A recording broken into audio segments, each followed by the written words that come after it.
Hello everyone, apex classes के digital platform पर आप सभी लोगों का हार्दिक स्वागत है।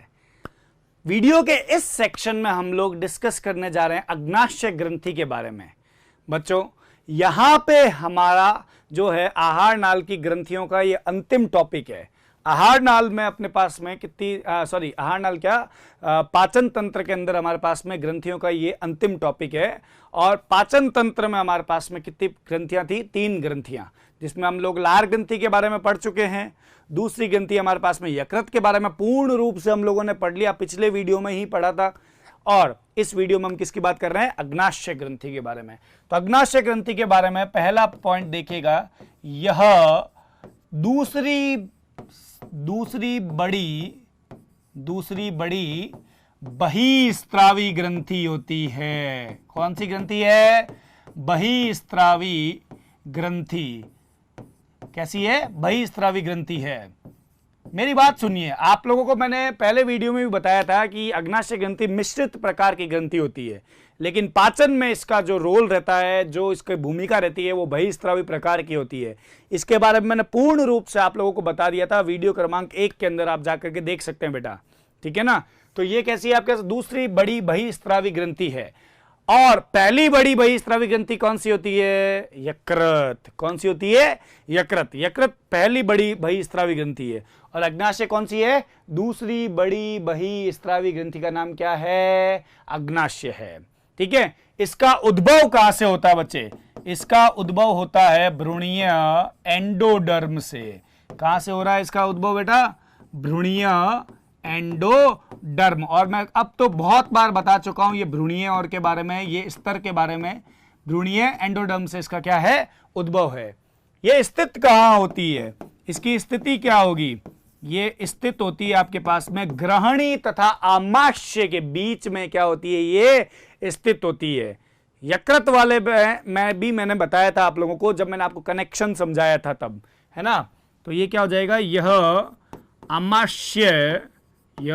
आमाशय तथा ग्रहणी। और ग्रहणी का अंग्रेजी नाम जो अब तक लिखते आ रहे हैं वो भी लिख देते हैं साथ में।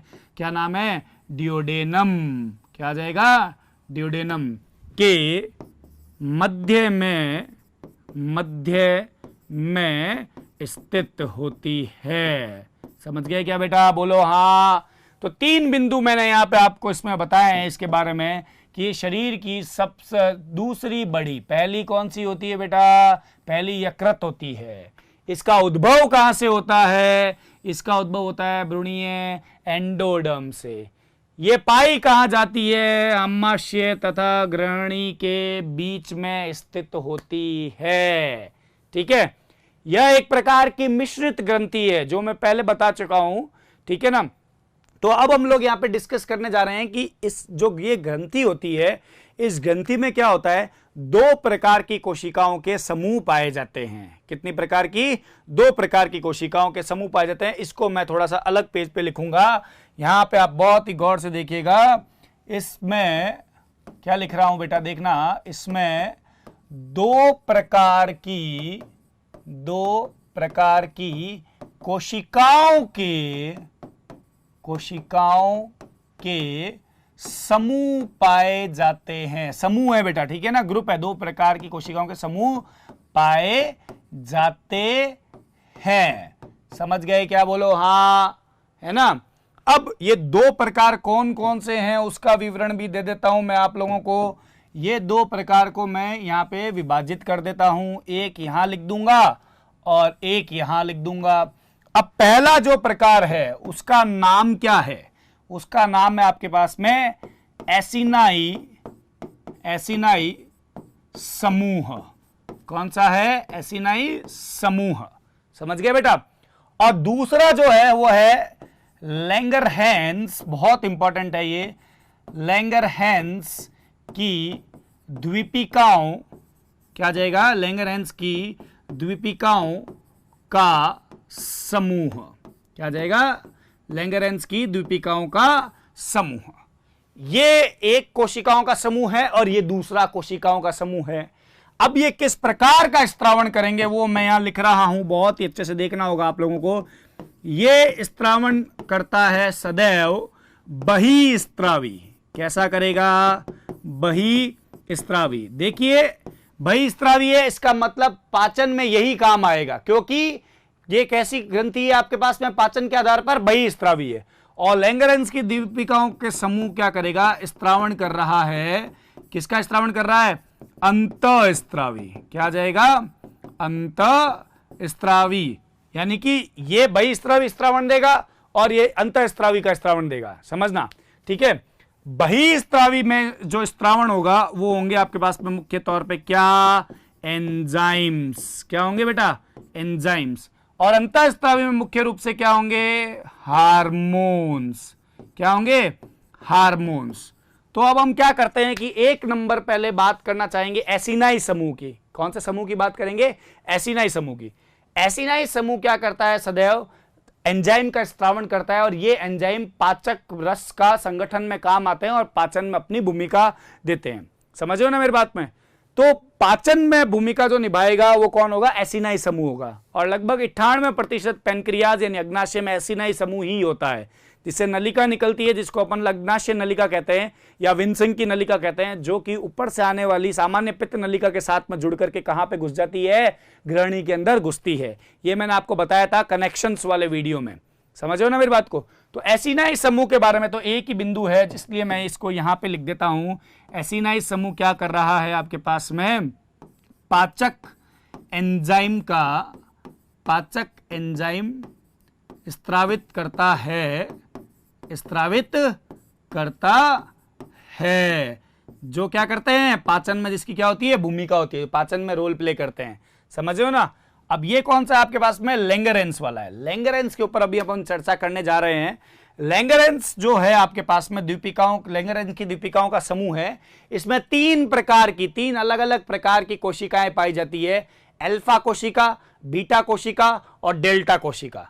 इनके बारे में भी वर्णन करता हूं मैं। उससे पहले अपन लोग एक चित्र बना लेते हैं। किसका? अपने पास में पेनक्रियास के बारे में अपन क्या करते हैं, यानी अग्नाशय के लिए एक चित्र बनाते हैं। एक गोला बनाना होगा हमको पूरा। ये देखिएगा, बहुत अच्छे से समझना होगा आप लोगों को, ठीक है। ये मैं आपके पास में जो समझाने जा रहा हूं, ये इसको शिफ्ट कर देता हूं यहाँ पे, क्योंकि हमारे पास सब ऑप्शन अवेलेबल है अब तो, है ना भाई। तो ये मेरे पास में एक अग्नाशय ग्रंथि का चित्र बनाने जा रहा हूं। अग्नाशय ग्रंथि में क्या होता है बेटा? आपको बताया भी है मैंने कि यहां पे जैसे मैं कुछ बना रहा हूं, आप लोग देखिएगा, ये फूल की भांति बना रहा हूं मैं। ये जो चीज है आपके पास में वो है एसिनाई समूह। कोशिकाओं का कौन सा समूह है? ये एसिनाई समूह है। और एसिनाई समूह किस प्रकार का होता है? बहिस्त्रावी। और बहिस्त्रावी मतलब ऐसी ग्रंथियां जिससे क्या हो? उसकी स्वयं की नलिका निकलती हो। तो ये आपके पास में मैंने बता दिया, वो आपके पास में क्या है? एसिनाई समूह है। कैसा समूह है? एसिनाई समूह। अब मैं आपको बताता हूं लैंगरेंस के बारे में। ये एसिनाई समूह सब जगह पे रहेगा। अच्छा, एक काम करते हैं, इसको थोड़ा छोटा बनाते हैं, जिससे क्या हो आपको एक आइडिया दे सकूं मैं पूरा और अच्छे से। यहां पे देखना पड़ेगा आप लोगों को, देखिएगा थोड़ा सा। अच्छा, ये फिर से गायब हो गया, तो अपन नया गोला बनाते हैं ना। तो आप देखिए यहाँ पे आपके पास में मैं इसलिए वापस बना रहा हूं क्योंकि मैं थोड़ा छोटा बनाना चाह रहा हूं इसको, ठीक है ना। तो इसको देखिए आप लोग यहाँ पे, ये हमारे पास में एसिनाई समूह आ जाएगा। क्या आ जाएगा? एसिनाई समूह। इधर भी हमारे पास में क्या आ जाएंगे? एसिनाई समूह आ जाएंगे और एसिनाई समूह। तो एसिनाई समूह बहुत बहुत बहुत जगह पे रहता है, और इन एसिनाई समूह के बीच में ही कई स्थान पे क्या मिलता है? लैंगरेंस की द्वीपिकाओं का समूह मिलेगा। क्या मिलेगा? लैंगरेंस की द्वीपिकाओं का समूह। तो मैंने ये कुछ एसिनाई समूह बना दिए यहाँ पे। अब मैं लैंगरेंस की द्वीपिकाओं का समूह बनाना चाह रहा हूं। आप लोग देखिएगा, लैंगरेंस की द्वीपिकाओं में जैसे मैंने अभी आपको कहा कि 3 प्रकार की कोशिकाएं होती है, तो 3 प्रकार की कोशिकाओं को भी मैं साथ में लिखूंगा यहाँ पे, ताकि क्या हो कि ये साथ में संपन्न होगा। तो लैंगरेंस की द्वीपिका, या तो अपन अगले पेज पे लिखते हैं इसके अंदर, देखिएगा थोड़ा सा कि लैंगरहेंस की द्वीपिकाओं, लैंगरेंस की द्वीपिकाओं में 3 प्रकार की, कौन से प्रकार की? 3 प्रकार की कोशिकाएं, 3 प्रकार की कोशिकाएं पाई जाती है। कैसी पाएगी? 3 प्रकार की कोशिकाएं। और तीनों का विवरण देने के लिए मैं एक क्या करता हूं, लाइन खींच लेते हैं अपन लोग थोड़ी थोड़ी, ताकि अपन क्या करें, इसको बहुत अच्छे से बता पाए। यहां लिख देता हूं मैं अल्फा सेल। एक होती है अल्फा सेल, एक होगी आपके पास में कौन सी, बीटा सेल, और एक होगी आपके पास में कौन सी, डेल्टा सेल। तो ये 3 प्रकार की बच्चों इसमें लैंगरेंज की दीपिकाओं में कोशिकाएं पाई जाएगी। आगे क्या बात समझ में। अब अल्फा सेल, पहले मैं इनके बारे में बताता हूं, फिर इसको चित्र में भी स्थिति बताता जाता हूं साथ साथ में, देखिएगा। अल्फा सेल, अल्फा सेल की बात कर रहा हूं मैं यहां पे। अल्फा सेल ये परिधि की ओर पाई जाती है। जो लैंगरेंज की दीपिकाओं का समूह होगा ना, पूरा समूह, उसमें परिधि की ओर जो कोशिका मिलेगी वो कौन सी होगी, अल्फा सेल। ये परिधि की ओर पाई जाती है। समझ गए क्या, समझ गए। दूसरा मेन पॉइंट इसके अंदर, ये क्या करती है, स्त्रावण करेगी। स्त्रावण किसका करती है, कौन सा हार्मोन स्त्रावित करेगी, ये देखना बेटा अच्छे से। ये कोशिकाएं सदैव ग्लूकागॉन हार्मोन का स्त्रावण करेगी। तो ये सेल्स ग्लूकागॉन का स्त्रावण करती है, ग्लूकागॉन, क्योंकि ये हमारे पास में क्या है बेटा, ये अंतःस्त्रावी है। ये आपके पास में जो लैंगरेंज की दीपिकाएं हैं वो क्या है, अंतःस्त्रावी है ना, इसलिए क्या करेगी, हार्मोन का स्त्रावण तो होगा। ग्लूकागॉन हार्मोन का स्त्रावण करती है। समझ गए क्या, बोलो हाँ, ठीक है। ग्लूकागॉन हार्मोन का स्त्रावण करती है। ये ग्लूकागॉन हार्मोन क्या कार्य करता है, ये ग्लूकागॉन हार्मोन रुधिर में शर्करा यानी ग्लूकोज के स्तर को बढ़ाता है। समझना इस बात को, बहुत ही इंपॉर्टेंट कार्य है इसका, समझ लो रे, इधर देख लो, बहुत फायदा होगा। बहुत बार क्वेश्चन आया है इसका, ठीक है ना, बहुत दफा क्वेश्चन आया है इसका।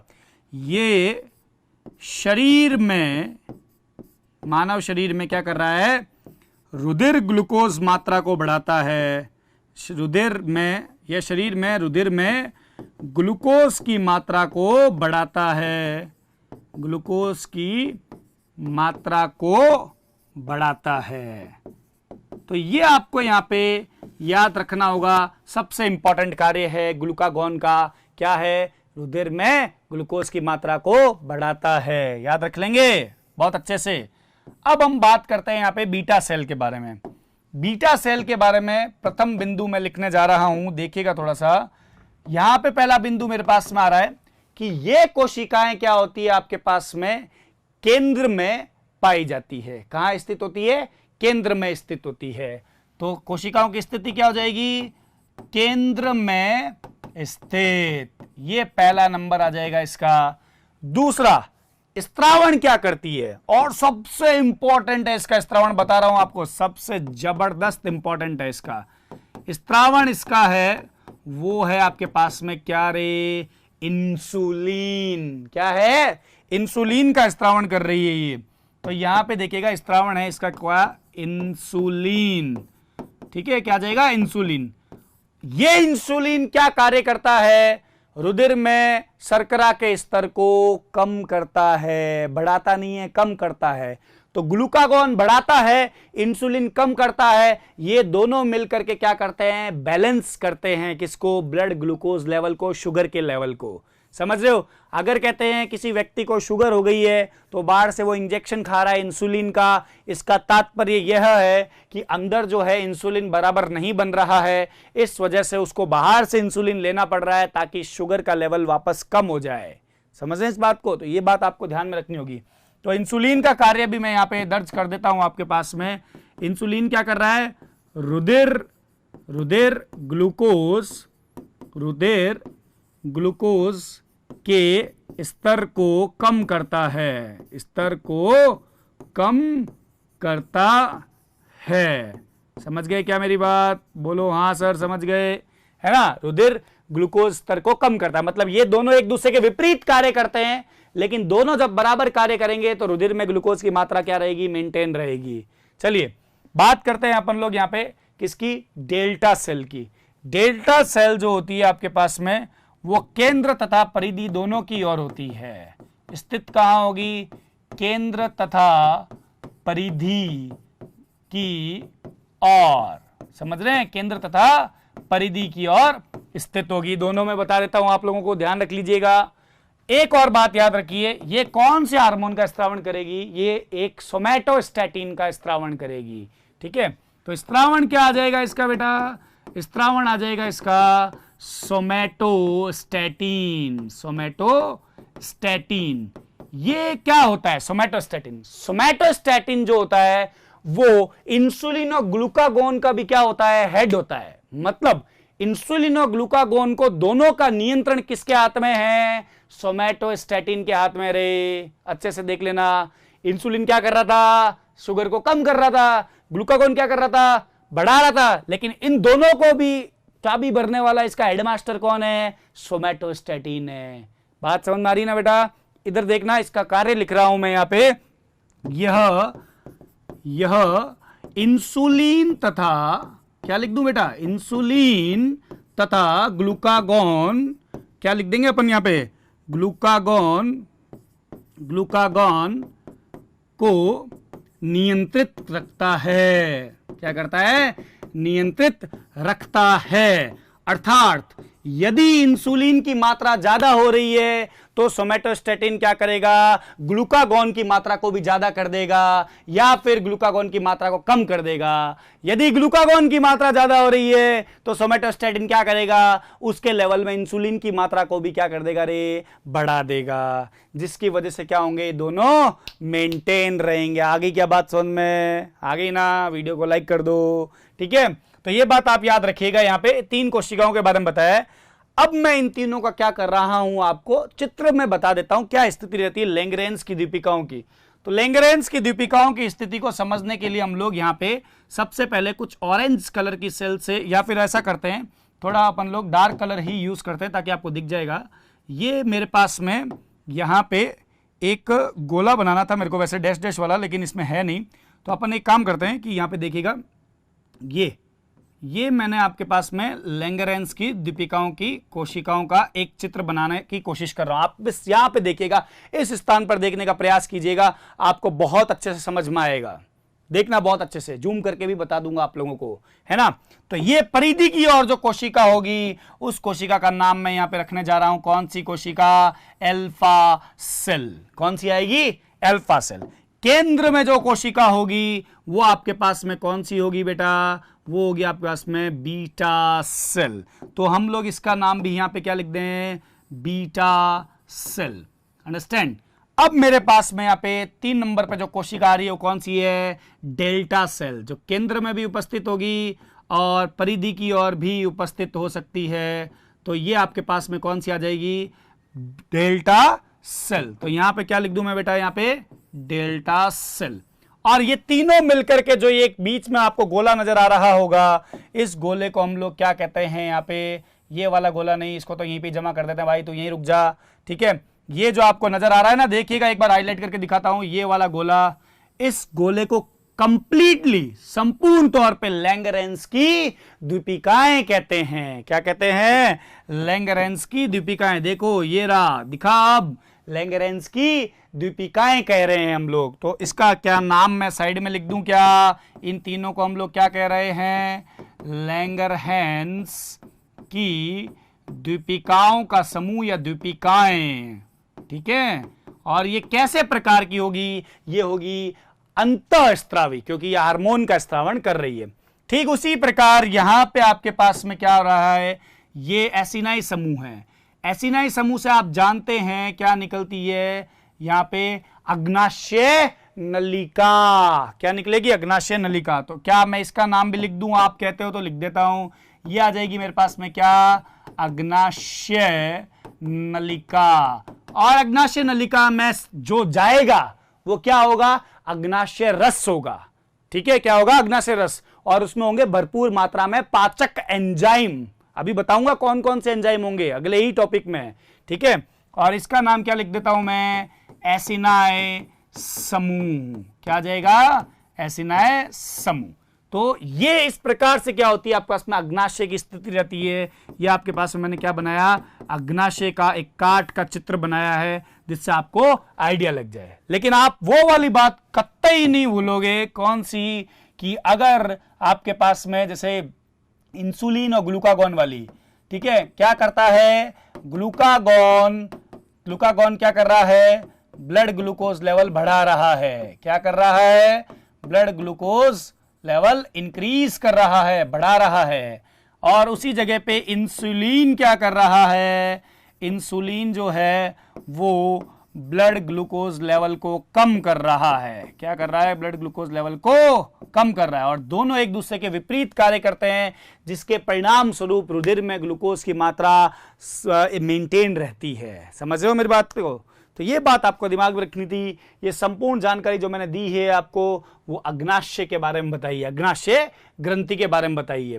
तो ये बात आप दिमाग में रखिएगा। तो बच्चों, अग्नाशय ग्रंथि के बारे में हम लोगों ने सारी चीजें देख ली अच्छे से, आ गया ना समझ में। अब हम लोग बात करने जा रहे हैं इसी वीडियो के अंदर पाचक रस का संगठन। देखिए यहां पे संपूर्ण एनाटॉमी खत्म हो गई है। कौन सी, किसकी, अपने पास में पाचन तंत्र की। डे 1 पे मैंने आपको बताया था कि पाचन तंत्र को 2 भाग में विभेदित करते हैं। एक आहार नाल, आहार नाल के सारे भाग मैंने आपको पढ़ा दिए, और दूसरी होती है पाचक ग्रंथियां। और पाचक ग्रंथियां भी हमने सारी पढ़ ली है, यकृत भी पढ़ लिया, लार ग्रंथि भी पढ़ ली और अग्नाशय ग्रंथि भी पढ़ ली है। सब अब हम कनेक्शन जान चुके हैं। अब हमारा स्टेप है कि प्रक्रिया कैसे होती है, कार्बोहाइड्रेट पचता कैसे है, वसा कैसे पचती है, प्रोटीन कैसे पचता है, उनका अवशोषण किस प्रकार होता है, उनका उपयोग कोशिकाएं किस प्रकार लेती है, और वो शरीर से किस प्रकार बाहर त्यागे जाते हैं, विभिन्न प्रकार के विटामिन, हार्मोन्स और रोग कौन से होते हैं पाचन संबंधित। अब ये बातें रही है, समझे मेरी बात को? तो आप लोग यहाँ पे देखते रहिए, मैं पाचक रस का संगठन बता रहा हूं। ये संगठन आप स्टार्टिंग में याद रख लीजिए पूरा, ताकि आपको आगे किसी भी पाचक, जैसे मैं कोई भी कार्बोहाइड्रेट का पाचन पढ़ा रहा हूं तो उसमें कोई तकलीफ ना हो, यहीं पे ही आपको याद करना होगा। और मैं आपको स्टार्टिंग से बताऊंगा, मुख्य गुहा से लेकर के छोटी आंत तक जो जो स्त्रावण हो रहा है उन सब की हम एक लिस्ट बनाने जा रहे हैं, और सब आप पढ़ चुके हो, तो आप लोग बस ध्यान लगाइएगा। और हम उन्हीं के नाम लिखेंगे जो पाचन की प्रक्रिया में काम आएंगे, उनके नाम ही लिखेंगे हम लोग, ठीक है, सारा नाम नहीं लिखेंगे। तो अब बात करते हैं अपन पाचक रस के संगठन के बारे में। देखिएगा इधर, आप अच्छे से बहुत ध्यान लगा के सुनना होगा आपको। पाचक रस का संगठन क्या आ जाएगा, पाचक रस का संगठन। ये बात आपको यहां पे ध्यान रखनी है कि इस संगठन में कौन कौन से नाम आएंगे।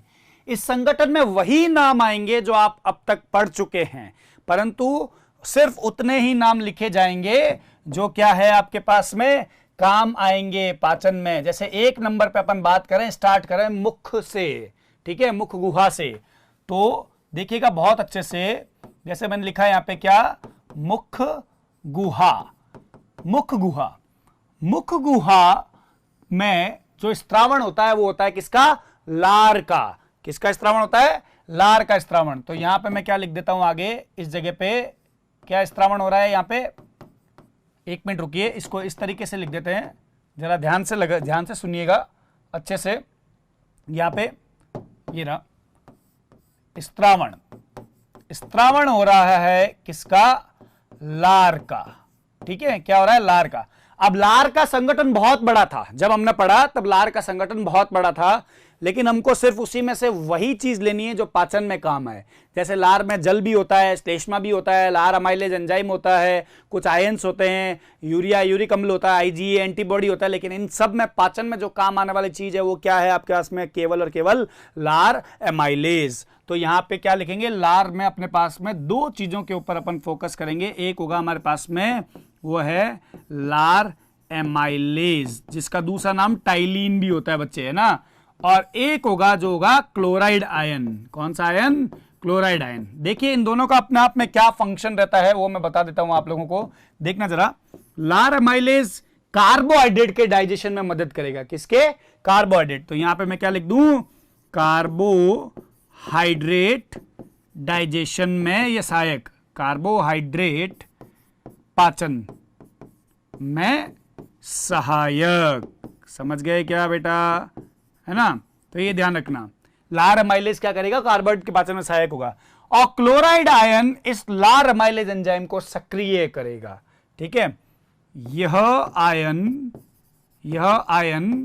लार एमाइलेज, यह आयन लार एमाइलेज को सक्रिय करता है। क्या करता है, सक्रिय करता है। समझ गए क्या बच्चों? ये जो बात मैंने बताई मुख गुहा के अंदर पाचक रस का जो अपने मेन रहेगा वो बताया आपको। अब मुख गुहा के बाद में क्या आता है? ग्रसनी में कुछ नहीं स्त्रावित हो रहा, ग्रसिका में कुछ स्त्रावित नहीं हो रहा। अब आता है कौन? आमाशय। तो बात कर लें क्या अब हम नेक्स्ट लेवल पे? नेक्स्ट लेवल पे हम लोग डिस्कस करते हैं किसके बारे में? बी पे बात करता हूं, आमाशय। क्या आ जाएगा? आमाशय। तो आमाशय के बारे में देखिए, आमाशय के बारे में क्या बता रहा हूं। आमाशय में से स्त्रावण होता है जठरीय रस का। किसका स्त्रावण हो रहा है आमाशय से? जठरीय रस का स्त्रावण हो रहा है। तो यहां पे मैंने लिख दिया क्या? स्त्रावण। और यहां क्या लिख दिया? जठरीय रस। समझ गए क्या? जठरीय रस का स्त्रावण हो रहा है। अब जठरीय रस अपने आप में बहुत बड़ा संगठन था, लेकिन उसमें से केवल वही चीजें उठानी है आपको जो पाचन में काम है, और ये बहुत इंपॉर्टेंट है, याद रखिएगा। ठीक है, तो यहां पे हमारे पास में जो चीजें का स्त्रावण होगा उनके नाम कुछ इस प्रकार है। एक था आपके पास में कौन? पेप्सिनोजन। समझ गए क्या? दूसरा था अपने पास में क्या? प्रोरेनिन। ठीक है, तीसरा आपके पास में क्या था? आंशिक लाइपेज। और 4 नंबर पे आपके पास में जो आ रहा है, जो इसमें रोल प्ले करेगा, वो होगा हाइड्रोक्लोरिक अम्ल। ये चारों का रोल इसमें रहेगा, जिसके अंतर्गत मैं आपसे बात करने जा रहा हूं। पेप्सिनोजन और प्रोरेनिन ये दोनों प्रोटीन पाचक एंजाइम है। कौन से हैं? प्रोटीन पाचक एंजाइम। देखते रहिएगा बेटा बहुत अच्छे से। आंशिक लाइपेज होता है, वो वैसे तो वसा का पाचन करने वाला एंजाइम होता है, परंतु आप जानते हैं कि आमाशय में क्या होता है, आपके पास में हाइड्रोक्लोरिक अम्ल होता है, इस वजह से ये एंजाइम उसके ऊपर काम नहीं कर पाएगा, लेकिन फिर भी थोड़ा अमाउंट में ये वसा को तोड़ सकता है। अर्थात लाइपेज जो है वो वसा पाचक एंजाइम है। कौन सा एंजाइम है? वसा पाचक एंजाइम। समझ गए क्या बेटा? बोलो हाँ सर। अब हाइड्रोक्लोरिक एसिड वो क्या करता है आपको पता है ना? इन एंजाइम को सक्रिय करने का काम करता है। तो ये आपके पास में आ जाएंगे, एंजाइम को सक्रिय करता है। क्या करता है? सक्रिय करता है। कौन से? जो जठरीय रस से निकल रहे हैं, आमाशय से निकलने वाले एंजाइम्स को क्या करता है? ये सक्रिय करने का काम करेगा। तो पहले नंबर पे हम लोगों ने क्या पढ़ लिया? पेप्सिनोजन। दूसरा क्या हो गया आपके पास में? प्रोरेनिन। तीसरा क्या आ गया? आंशिक लाइपेज। और चौथा क्या आ गया? हाइड्रोक्लोरिक अम्ल। याद रखेंगे बच्चे? बहुत अच्छे से याद रखना। अब आमाशय के बाद में अगला स्टेप आता है, वो होता है छोटी आंत। और छोटी आंत से जिसका स्त्रावण होता है वो होता है आंत्रीय रस या सक्कस एंट्रिकस। तो अब अपन क्या करते हैं? 3 नंबर पे बात करते हैं, सी पे, जिसका नाम क्या है? आंत्रीय रस। यानी कि अपन बात करेंगे छोटी आंत, ऐसे लिखते हैं अपन छोटी आंत। फिर अपन लिखेंगे क्या? उसके अंदर जो स्त्रावण हो रहा है, छोटी आंत्र। ठीक है, ये अपन ने लिख दिया छोटी आंत्र। छोटी आंत्र, छोटी आंत्र से जिसका स्त्रावण हो रहा है बेटा, उसका क्या नाम है? स्त्रावण जिसका हो रहा है वो है आपके पास में कौन? आंत्रीय रस, जिसको अपन सक्कस एंट्रिकस भी कहते हैं। आंत्रीय रस, आंत्रीय रस में प्रथम नंबर पे जो आ रहा है वो है आपके पास में कौन? पित्त। कौन आएगा? पित्त आएगा। ध्यान रखना इस चीज को। क्या आएगा? पित्त आएगा, बाइल जिसको अपन कहते हैं। और बाइल का क्या कार्य रहता है बेटा? बाइल वसा का पाइसीकरण करता है। पाचन में रोल यही होता है ना इसका, वसा का पाइसीकरण। ये सब बता चुका हूं, सिर्फ इसलिए बात कर रहे हैं अपन लोग कि ताकि एक साथ में वापस सब बता देता हूं ना। वसा का पाइसीकरण, पाइसीकरण करेगा ये। चलिए ये बात यहां पे समाप्त हो गई। 2 नंबर पे बात करते हैं हमारे पास में जो आंतरिक रस में होता है वो होता है अग्नाशय रस। क्या होगा? अग्नाशय रस। क्योंकि अग्नाशय रस भी कहां पे आकर के खुलेगा? कहां पे मिलेगा? ग्रहणी यानी ड्यूडेनम में मिलेगा। तो सारा ड्यूडेनम के अंदर ही आ रहा है, छोटी आंत का बता रहा हूं ना। अब इससे कौन कौन से एंजाइम्स निकलेंगे वे बेहद इंपॉर्टेंट है और आपको यहां पे ध्यान लगाना होगा बहुत अच्छे से। 1 नंबर पे आपके पास में आएगा जो एंजाइम का नाम है वो है ट्रिप्सिनोजन। क्या आ जाएगा? ट्रिप्सिनोजन। 2 नंबर पे आ जाएगा काइमोट्रिप्सिनोजन। क्या आ जाएगा? Trypsinogen, chymotrypsinogen. 3 पे आएगा प्रोकार्बोक्सी पेप्टिडेज। ठीक है, क्या आ जाएगा? Peptidase, procarboxy peptidase. 4 नंबर पे जो आएगा वो होगा आपके पास में कौन सा? अग्नाशय लाइपेज। क्या आ जाएगा? अग्नाशय लाइपेज। 4 आ गए क्या? बोलो हाँ। 5 नंबर पे आएगा आपके पास में न्यूक्लियेज। कौन सा आ जाएगा? Nuclease, nuclease. समझ रहे हैं बेटा? तो ये आपके पास में कौन कौन से आ गए यहां पे कि 5 एंजाइम, ट्रिप्सिनोजन, काइमोट्रिप्सिनोजन, प्रोकार्बोक्सीपेप्टिडेज, अग्नाशय लाइपेज, और कौन सा आ गया आपके पास में? एक और कौन सा आ गया आपके पास में? न्यूक्लियेज आ गया यहां पे। समझ रहे ना? ये आपके पास में अग्नाशय रस के संगठन है। इसमें एक नाम और है बेटा, ठीक है ना? टोटल कितने होते हैं आपके पास में? 6 होते हैं। तो पहला तो अपन ने क्या लिख दिया? ट्रिप्सिनोजन, फिर काइमोट्रिप्सिनोजन, प्रोकार्बोक्सीपेप्टिडेज, ठीक है, अमाइलेज। अपन क्या लिखना भूल गए यहां पे? अग्नाशय अमाइलेज। तो हम यहां पे क्या लिख देते हैं? पैनक्रेटिक अमाइलेज लिखेंगे यहां पे। तो 6 नंबर का जो एंजाइम है वो उसका नाम मैं यहां लिख रहा हूं, आप देखिएगा क्या नाम है? अग्नाशय एमाइलेज। तो ये आपके पास में एक और नाम आ जाएगा। टोटल कितने हो गए आपके पास में? 6 हो गए। Trypsinogen, chymotrypsinogen, procarboxypeptidase, pancreatic lipase, nucleus, और कौन सा हो गया? अग्नाशय अमाइलेज। अब इनके कार्य क्या रह सकते हैं छोटे पैमाने पे अगर अपन बात करें? ये तीनों जो है आपके पास में, ये तीनों होते हैं प्रोटीन पाचक एंजाइम। क्या होते हैं? प्रोटीन पाचक। एक मिनट, इसको थोड़ा सा स्पष्ट लिख देता हूं ताकि आपको पता लगे। प्रोटीन पाचक एंजाइम, ठीक है, प्रोटीन का पाचन करने वाले एंजाइम है ये। और अग्नाशय लाइपेज क्या करेगा? वसा का पाचन। क्या करेगा? वसा का पाचन। न्यूक्लियस क्या करेगा आपके पास में? ये करेगा न्यूक्लिक अम्ल का पाचन। डीएनए आरएनए होते हैं ना, उसमें भी न्यूट्रिएंट होते हैं, पोषक तत्व होते हैं। तो ये क्या करेगा? न्यूक्लिक अम्ल का पाचन।